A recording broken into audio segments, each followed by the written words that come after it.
गुलाब नबी शेठ बसलेले आहेत या ठिकाणी आणि विलक्षण वारं हे चालू आहे।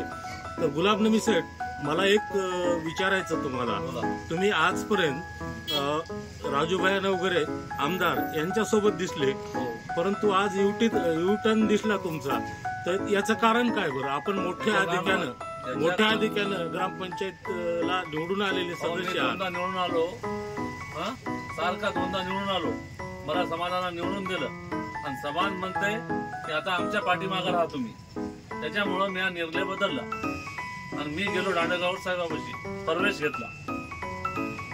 गेल्यामागचं कारण समाजामुळे गेलो, बाकी काय मला कोणाचा दबाव नाही, काय नाही।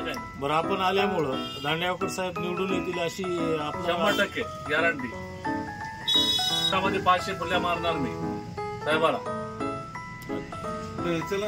आपण एक महसूल व्यापारी आहात आणि कधी मध्ये मी सैन्याचं काम करत असताना आपणास पाहिलेलं आहे आणि कार्यकर्ते तर सैन्याचे आहेत, परंतु आपलं म्हणणं काय आहे? कोण येईल निवडून? राजूभाई नवघरे येईल, दांडेगावकर येईल, महाराज येतील, अनेक उमेदवार आहेत, त्याच्यात कोण येईल निवडून?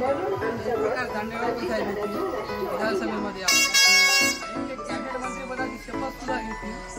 त्यांचं काम याच्या अगोदर खूप चांगलं होतं आणि निवडून आल्याच्या नंतर काम खूप चांगलं आहे आणि आमच्या महाविकास आघाडीचे उमेदवार आहेत ते चांगल्या प्रकारे ते जिंकून येतील आणि सुरक्षापूर येथून त्यांना चांगल्या मतात येते। ग्रामपंचायत सदस्य सलग 2 वेळेस निवडून आलेले गुलाब नबी शेठ यांचा प्रवेश झाला, त्याबद्दल हार्दिक अभिनंदन।